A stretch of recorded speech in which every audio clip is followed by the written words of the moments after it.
देखिए आप लोगों को शायद ध्यान नहीं होगा, जब आपके बोर्ड के एग्जाम होते होंगे, तो जैसे हम लोगों के बोर्ड के एग्जाम थे, तो हमारा एक टीचर बहुत बढ़िया था, बहुत पसंद आता था। वो कहता था कि जब तुम्हें पेपर के अंदर कुछ भी मत आए, तो एक्स वाई जेड जो भी दिमाग में है वो लिख कर आ जाना। मैंने कहा बहुत बढ़िया है भाई।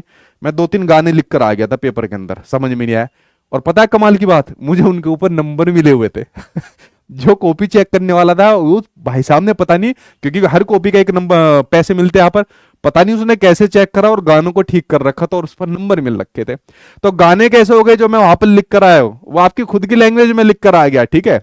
और जो अगर वहीं पर उसका सटीक आंसर देता तो आपकी CALP हो जाती। और इसी प्रकार का शिक्षण आपको करना पड़ेगा, इसी प्रकार की राइटिंग करनी पड़ेगी, CALP करना पड़ेगा। यहाँ पर आपको औपचारिक रूप से उस लेख को पूरा करना पड़ेगा, उस कहानी को यहाँ पर पूरा करना पड़ेगा, ठीक है। अदरवाइज ये आपका BICS नहीं होगा अगर खुद के गाने यहाँ पर लिख कर आ जाए। समझ गए आप लोग, 3 के बारे में यहाँ पर समझ गए। कितने लोगों ने इस प्रकार के काम करे अपने स्कूल के अंदर, जरा हाथ खड़े करना भाई, कितने लोगों ने इस प्रकार के काम करे, ठीक है।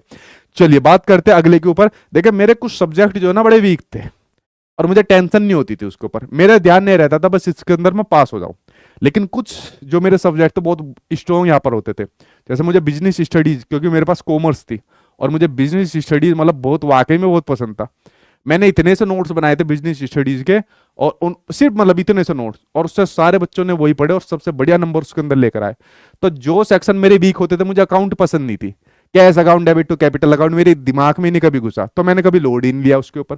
जो चीज मुझे बढ़िया लगती थी, जिसमें इंटरेस्ट आता था, मुझे इकोनॉमिक्स अच्छी लगती थी, इको पढ़ने में मुझे मजा आता था, मांग पूर्ति के बारे में, ठीक है। तो जो मेरे वीक सेक्शन होते थे उनमें गाने से काम चलता था, और जो मेरे स्ट्रॉन्ग होते थे उसके अंदर आप लोग मेरी परफॉर्मेंस देखते हैं, ठीक है।